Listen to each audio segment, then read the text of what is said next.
And that, class, concludes our overview of basic galactic standard first aid procedures, Professor Zilks, Nath announced, his tentacles waving in what passed for a satisfied gesture among the Kulethians. Are there any questions before we dismiss? The lecture hall, filled with a motley assortment of alien species from across the known galaxy, remained silent. Well, mostly silent. There was the occasional squelch, wheeze, or crystalline tinkle that passed for breathing among some of the more exotic life forms. But no questions were forthcoming. Just as Zilks Nath was about to wrap up the class, a hand shot up from the back row. A very human hand, attached to a very human arm. Connected to a very human body that belonged to none other than Sarah Cooper, exchange student extraordinaire and resident Deathworlder. Yes, Terran Cooper, Zilks Nath acknowledged, his eye stalks swiveling to focus on the lone human in the room. There was a collective intake of breath, or whatever passed for breathing from the rest of the class. The humans always had interesting contributions. Sarah stood up, a mischievous glint in her eyes that would have sent any Terran instructor running for the hills. So, Prof, I couldn't help but notice that your comprehensive first aid course didn't cover, like half the stuff we learn in basic first aid back on Earth. Zilks Nath's tentacles twitched nervously. I can assure you, Terran Cooper, that our curriculum covers all necessary procedures for treating the most common ailments and injuries across known sapient species. Sarah snorted, a sound that caused several of her classmates to flinch. Yeah, sure, if by most common you mean stubbed tentacles and mild cases of spore inhalation, but what about the real stuff? You know, the fun bits. The professor's skin began to shift to a sickly green hue. I'm not sure I understand what you mean by fun bits, Terran Cooper. Sarah's grin widened, and she began ticking off points on her fingers. Oh, you know, the classics. CPR, the Heimlich maneuver, how to stop massive bleeding, treating burns, setting broken bones, emergency tracheotomies. She paused, noting the increasing looks of horror on her classmates' faces. What? This is all basic stuff we learn in like a weekend course back home.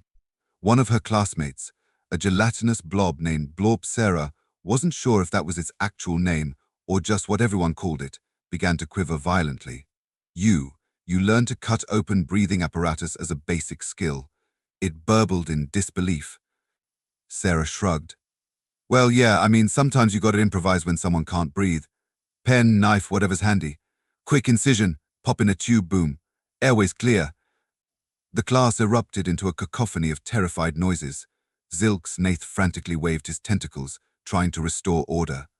Class, please, remain calm. I'm sure Terran Cooper is merely exaggerating for effect. Sarah crossed her arms, looking offended. Exaggerating? Me? Never. If anything, I'm underselling it. I haven't even gotten to the really gnarly stuff yet. A avian creature in the front row, its feathers now thoroughly ruffled, squawked, "There's more." Oh, honey, Sarah chuckled. We're just getting started. Gather round, kids. Let Auntie Sarah tell you about the wonders of field medicine, Deathworld style. Zilks Nath, realizing he had completely lost control of the class, slumped against his podium. Very well, Terran Cooper.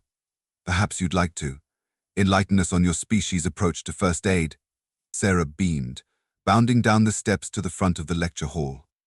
Thought you'd never ask, Prof. All right, let's start with the basics. CPR, cardiopulmonary resuscitation. Essential when someone's heart decides to take an unscheduled vacation. She grabbed a nearby anatomy model of a vaguely humanoid alien and laid it on the floor. So first things first, you check for responsiveness. Hey buddy, you okay? She shook the model vigorously, causing several of her classmates to gasp. No response? Okay, time to check for breathing. Sarah leaned down, putting her ear near the model's face. Not breathing? All right, shit's about to get real. You yell for help, get someone to call emergency services, and find a defibrillator if there's one around. Blorp raised a pseudopod.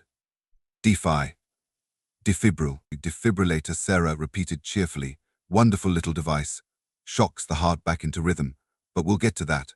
First, CPR. She positioned herself over the model's chest. You place the heel of your hand right in the center of the chest, other hand on top, fingers interlaced. Then you press down, hard and fast, about 2 inches deep, 100 to 120 compressions per minute. Sarah began demonstrating, forcefully compressing the model's chest. The class watched in horror as the supposedly sturdy educational tool began to creak and groan under the assault. Now, in a perfect world, you'd have someone to spell you, cause let me tell you. This shit is exhausting, Sarah continued, not even slightly out of breath. But if you're on your own, you just keep going until help arrives or you physically can't continue. And I mean physically can't continue. Like if your arms fall off. A tentacled creature in the second row fainted dead away. Oh, and don't forget rescue breath, Sarah added brightly.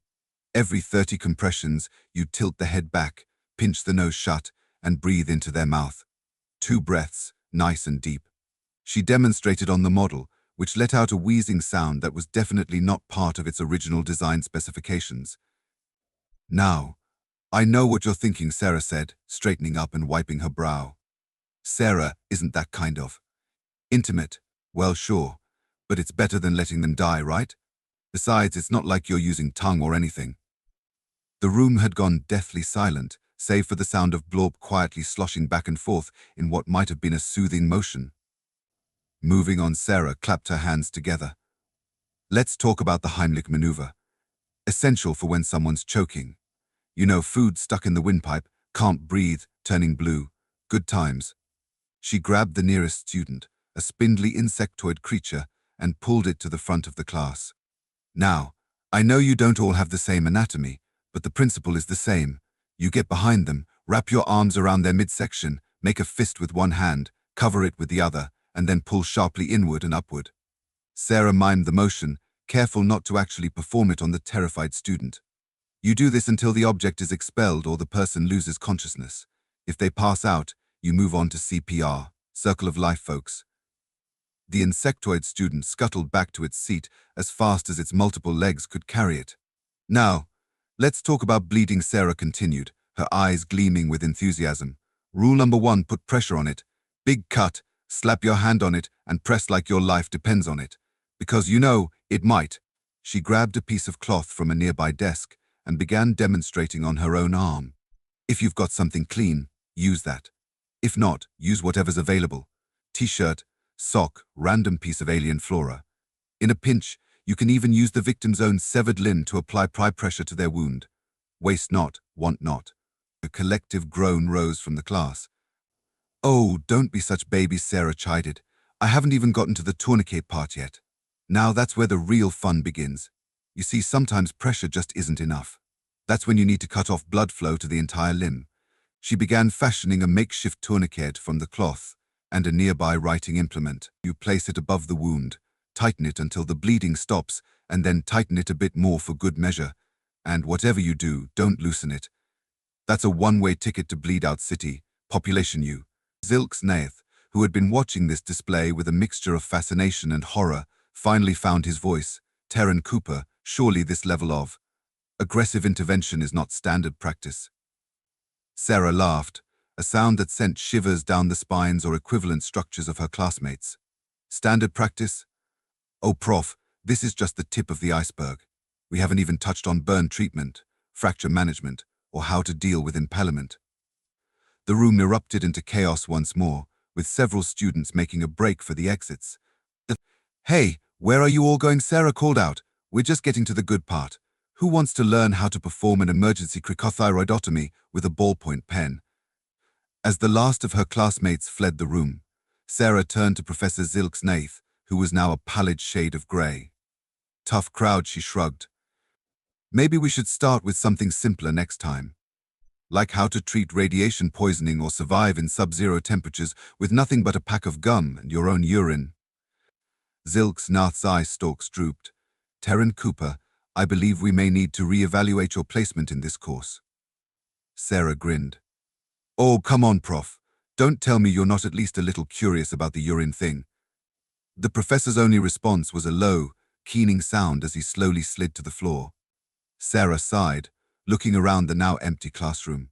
Well, I guess class is dismissed, but seriously, you guys are missing out. I didn't even get to the part about treating venomous bites by sucking out the poison. That's always a crowd pleaser. As she gathered her things and headed for the door, Sarah couldn't help but chuckle to herself. Who knew that a simple first aid discussion could cause so much excitement? She made a mental note to bring her field surgery kit to the next class. After all, there was nothing like a hands-on demonstration to really drive the lessons home. Little did Sarah know, her impromptu lecture had set off a chain reaction throughout the galactic academic community. Within hours, rumors were spreading about the terrifying first aid practices of the Deathworlders. By the end of the day, half the university was convinced that humans regularly performed open-heart surgery with rusty spoons as a form of casual recreation. Meanwhile, in the administrative offices, a heated debate was taking place about whether to create a separate extreme first aid course for Deathworlders or to simply ban them from all medical classes for the safety and sanity of the other students. And Sarah? She was blissfully unaware of the chaos she had caused, already planning her next educational contribution. Perhaps a demonstration of the fine art of self-suturing, or maybe a lecture on the myriad uses of superglue in emergency medicine. One thing was certain: the galaxy was not prepared for the full extent of human medical ingenuity, and Sarah Cooper was more than happy to be their terrifying teacher.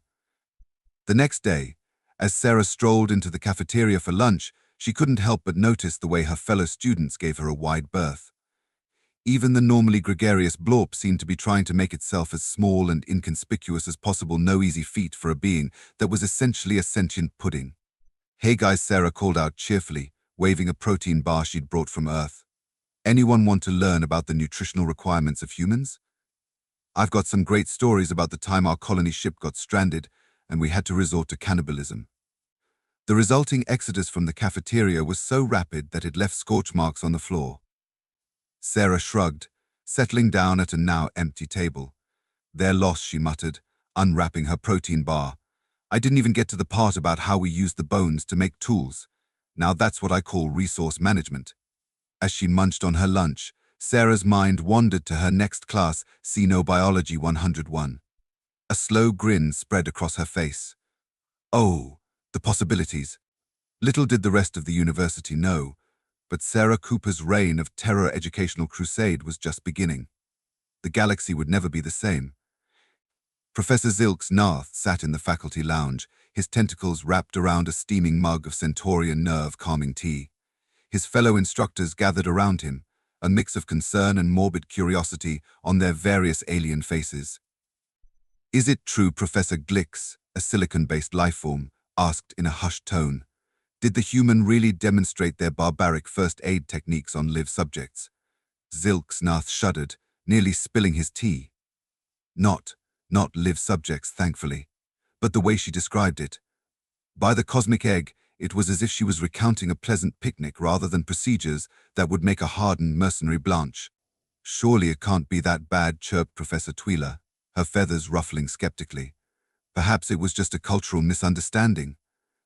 Zilks Narth fixed her with all four of his eye stalks. "She talked about cutting open breathing passages with writing implements, Tweeler. Writing implements." A collective gasp went up from the assembled faculty.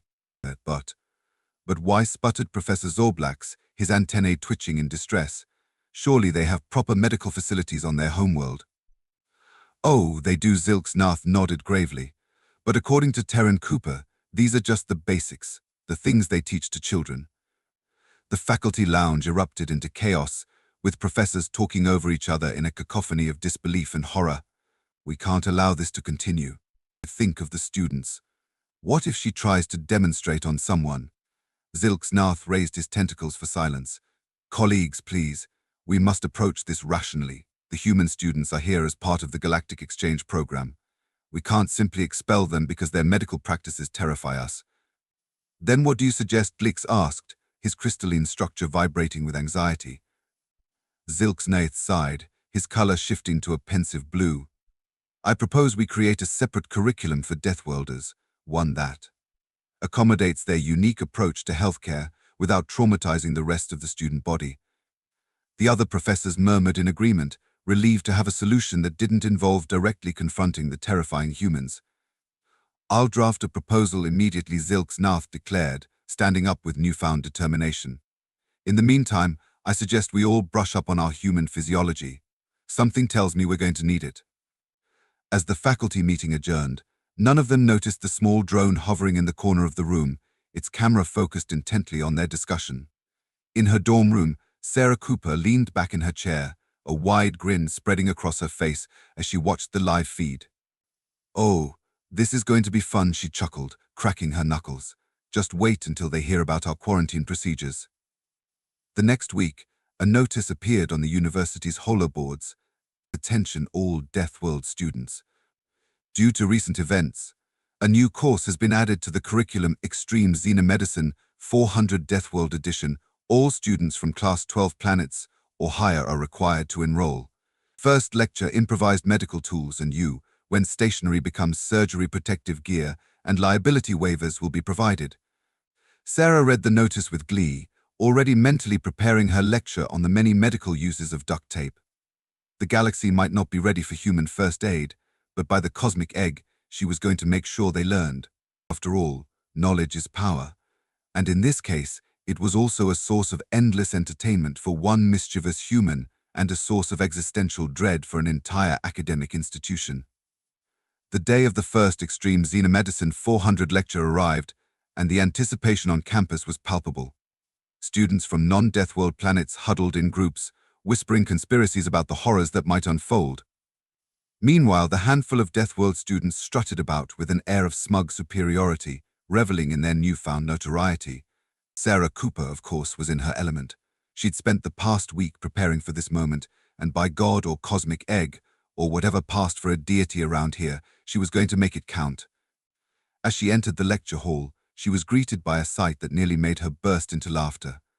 The room had been transformed into something resembling a cross between an operating theater and a war zone. The protective barriers separated the students from the demonstration area, and each seat was equipped with a personal force field generator. In the front row, she spotted Professor Zilks Nath, wrapped in so many layers of protective gear that he resembled a tentacled mummy.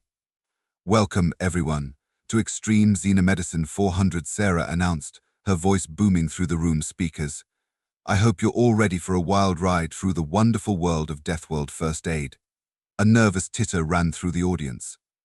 Sarah could have sworn she heard someone whimper. "Now, before we begin, I see some of you look a bit tense," she said, eyeing the trembling form of Blorp, who had somehow managed to compress itself into a container half its usual size. "Don't worry.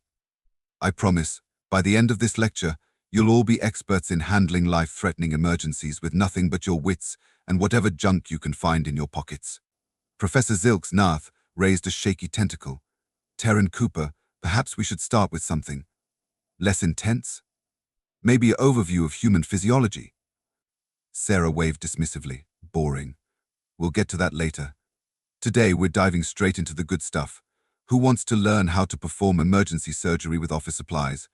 The room fell so silent you could have heard a photon drop. "Tough crowd," Sarah muttered. "All right, let's start with something simple. Who here knows what a paper clip is?" A brave soul in the back raised an appendage. "Excellent," Sarah beamed. "Now, who wants to see how many life-saving medical procedures you can perform with one?" The brave soul's appendage dropped so fast it nearly dislocated. Undeterred, Sarah launched into her lecture with gusto. "All right, folks, gather round. Well, as close as you can with those force fields. Today, we're going to learn about the miracle of improvised medical tools." She held up a standard Earth office stapler. "This little beauty? In the right hands, it's not just for collating reports.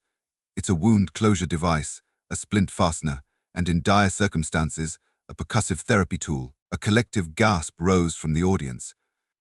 "Oh, don't look so shocked," Sarah chuckled. "Wait until you see what I can do with a roll of duct tape and a ballpoint pen." For the next 2 hours, Sarah regaled her captive audience with tales of Deathworld medical ingenuity that left them alternating between awe and abject horror. She demonstrated how to fashion a tourniquet from a necktie, turn a credit chip into a surgical scalpel, and use a mixture of common cleaning supplies to create a surprisingly effective antimicrobial solution. "Now, I know what you're thinking," Sarah said, waving a makeshift bone saw crafted from a piece of metal she'd pried off one of the classroom chairs. "Sarah, isn't this a bit extreme? Well, let me tell you about the time I had to perform an emergency appendectomy in a malfunctioning gravity generator with nothing but a Swiss Army knife and a bottle of vodka." As Sarah launched into her story, complete with graphic gestures and sound effects, the room's panic suppression system kicked in, releasing a cloud of calming pheromones. It didn't help much. By the time the lecture ended, half the class had entered a state of catatonic shock. Blorp had somehow managed to seep through its containment field and was now a thin film spread across the floor, and Professor Zilk's Nath was seriously considering early retirement.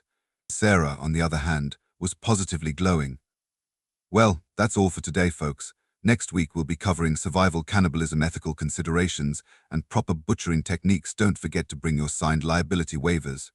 As the shell-shocked students filed out of the room, Sarah couldn't help but overhear snippets of their conversations. By the cosmic egg, did you see what she did with that staple remover? I'll never look at a vending machine the same way again. Do you think it's too late to transfer to a nice, safe quantum physics program? Sarah grinned to herself. Mission accomplished.